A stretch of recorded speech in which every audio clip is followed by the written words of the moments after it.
Why are millennials so exhausted all the time? Why millennials are always tired? Why are millennials always so tired? Why millennials are burnt out? Millennial fatigue and the rise of Gen Z. Why everyone is super exhausted? Well, that's our generation in a nutshell. My default feeling used to be tired. I lived my life not knowing what it felt like to be energized. My daily routine would be to wake up, drive to school, come back home, and just crash. I always felt like I was in zombie mode.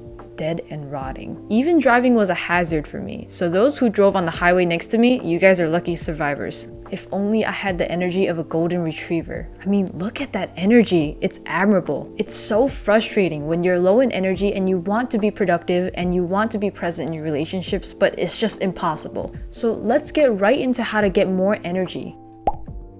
In college, I had long lectures that lasted for about 2 to 3 hours, and I also worked as a medical receptionist, so I had to sit in front of a desk and computer for practically the whole day. No wonder my energy was non-existent. But this problem is pretty common now. It's even called the sitting disease. When we leave our body stagnant, we feel even more sluggish and tired. For example, if you observe all the animals in nature, they're always moving. So even for animals, it's natural to get a lot of movement. We got the brains, but they're kicking our butts in fitness. This goes back to that golden retriever. Man, that energy. So try moving around every hour, like taking a walk, stretching, running, etc. Or just do something simple like cleaning or getting a cup of water. Standing up more also helps beat the sitting disease. That's why I have a standing desk in order to alternate between sitting and standing every hour. Here are some other ways to get additional movement into your life.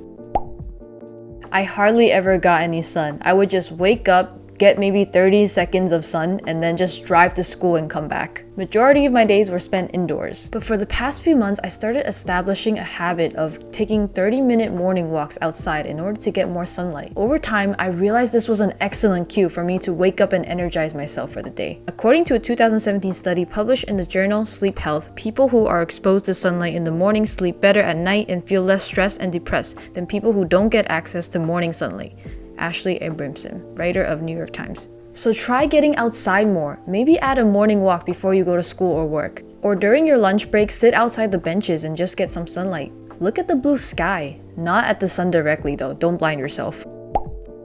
I used to love drinking coffee at night in order to get through my midnight studying and cramming. I saw all of my classmates do that, so why not follow along? This was our formula. Scary formula, isn't it? We were all just better dressed junkies. You probably already heard that too much of coffee is not a good thing. But good news, I'm not going to ask you to break up with your beloved coffee. Ideally, we don't want to drink more than 2 cups a day, which equates to 16 ounces. Along with that, we also need to factor in when we are consuming our coffee. Caffeine can last in our body system up to 5 to 7 hours upon consumption. That's why caffeine left in our system can ruin our sleep quality, which eventually drains our energy. So that's why we should avoid drinking it too late, depending on what time we go to bed. Now I don't let myself drink coffee anytime after 2 p.m. That's the cutoff for me. So try to establish a coffee cutoff for yourself, a coffee curfew.